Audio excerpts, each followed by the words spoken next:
നിയമസഭാ തെരഞ്ഞെടുപ്പിൽ സംസ്ഥാന ഭരണം തിരിച്ചുപിടിച്ച UDF. അതും 140 സീറ്റിൽ 102 നേടി. LDFന് 35-ൽ ഒതുങ്ങേണ്ടി വന്നു. NDAക്ക് 3 സീറ്റിൽ ശക്തി തെളിയിക്കാനായി.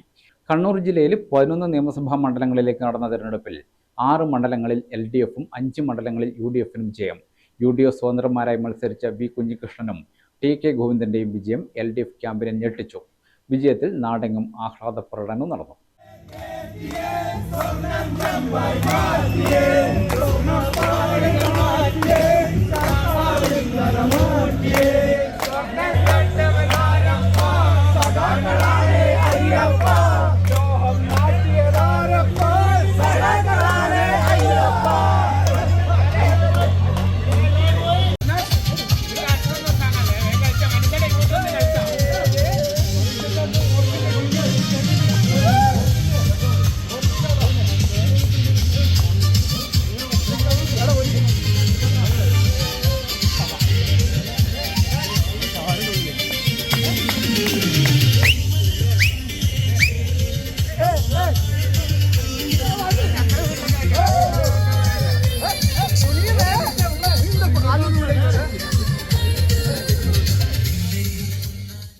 LDFിന്റെ കോട്ടയായ ധർമ്മടത്ത് മുഖ്യമന്ത്രി പിണറായി വിജയനെ ആദ്യ 6 റൗണ്ടുകളിൽ പിന്നിലാക്കി UDFിന്റെ അഡ്വക്കേറ്റ് VP അബ്ദുൾ റഷീദ് വൻ മുന്നേറ്റമാണ് നടത്തിയെങ്കിലും അവസാന റൗണ്ടോടെ വ്യക്തമായ ലീഡോടെ മുഖ്യമന്ത്രി വിജയിച്ചു. വോട്ടെണ്ണൽ തുടങ്ങി 7ാം റൗണ്ടിലാണ് പിണറായി ആദ്യമായി ലീഡിലേക്ക് എത്തിയത്. പയ്യന്നൂരിൽ V. കുഞ്ഞികൃഷ്ണനും തളിപ്പറമ്പിൽ TK ഗോവിന്ദനും വിജയിച്ചു. അമ്പലപ്പുഴയിൽ G. സുധാകരനും വിജയിച്ചു. പാർട്ടി വിട്ട് UDF സ്വതന്ത്രരായി മത്സരിച്ച ഇരുവരുടെ മുന്നേറ്റവും CPMന് കനത്ത തിരിച്ചടിയായി.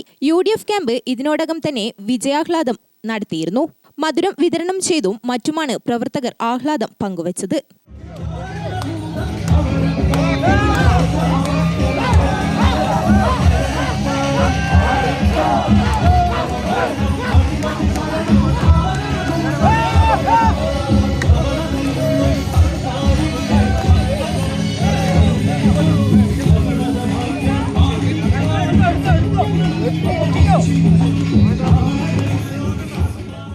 UDF തരംഗത്തിൽ മന്ത്രി രാമചന്ദ്രൻ കടന്നപ്പള്ളി ഉൾപ്പെടെയുള്ളവർക്ക് അടിപതറി. KPCC പ്രസിഡന്റ് സണ്ണി ജോസഫിനെതിരെ മത്സരിച്ച KK ശൈലജയും പരാജയപ്പെട്ടു. News desk Gramika.